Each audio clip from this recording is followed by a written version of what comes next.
بسم اللہ الرحمن الرحیم۔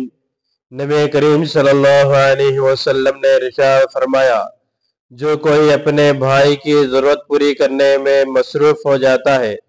اللہ تعالیٰ اس کی حاجت اور ضرورت کو پورا کر دیتے ہیں،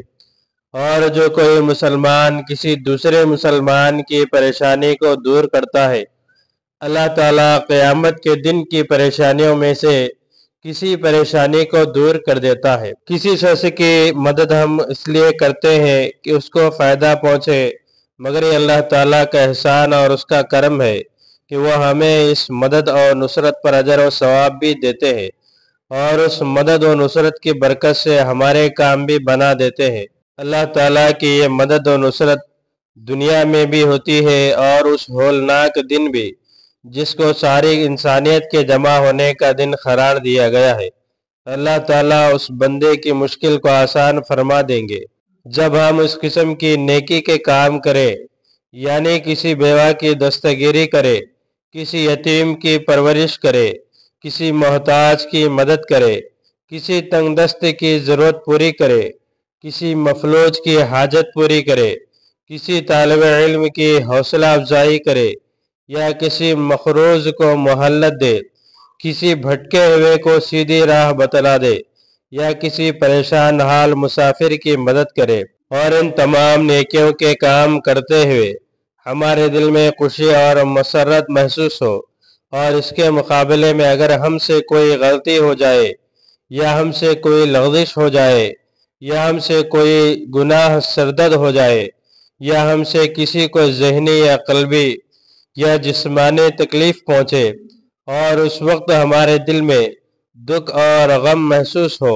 یہ کیفیت جب پیدا ہو جائے گی کہ نیکی کرنے پر خوشی کا احساس اور گناہ اور تکلیف پہنچانے پر غم کا احساس ہونے لگے، تو پھر ہمارے لیے خوشخبری ہے اس بات کی کہ ایمان کی چنگاریاں دل میں موجود ہے۔ اسی لیے نبی کریم صلی اللہ علیہ وسلم نے ارشاد فرمایا کہ جب تجھے تیری نیکی خوش کر دے اور تیری برائی تجھے غم میں مبتلا کر دے تو سمجھ لے کہ تو واقعی مومن ہے۔ ہم سمجھتے ہیں کہ صرف نماز اور روزے میں اللہ تعالیٰ ملتے ہیں۔ ہاں، یقیناً اللہ تعالیٰ کا بندہ جب نماز میں کھڑا ہوتا ہے تو اللہ کے سامنے ہوتا ہے، اور یہ عمل تو حقوق اللہ سے متعلق ہے۔ اگر مومن بندہ بندوں کے حقوق ادا کرتا ہے تو وہاں بھی اپنے پروردگار کو پائے گا اور اس کی خوشنودی حاصل کر سکے گا۔ یہی وجہ ہے کہ نبی کریم صلی اللہ علیہ وسلم نے ارشاد فرمایا کہ اللہ تعالیٰ قیامت کے دن ابن آدم سے خطاب کرتے ہوئے کہیں گے، اے آدم کے بیٹے، میں بیمار ہوا تھا، تو نے میری عیادت نہیں کی۔ وہ کہے گا کہ اے میرے رب، میں کیسے آپ کی عیادت کرتا، آپ تو ساری کائنات کے رب ہیں۔ اللہ تعالیٰ فرمائیں گے، تو نہیں جانتا کہ فلاں بندہ بیمار تھا، اگر تو اس کی عیادت کرتا تو مجھے اس کے پاس پاتا۔ اے آدم کے بیٹے، میں نے تجھ سے کھانا طلب کیا تھا، تو نے مجھے نہ کھلایا۔ وہ کہے گا، اے میرے رب،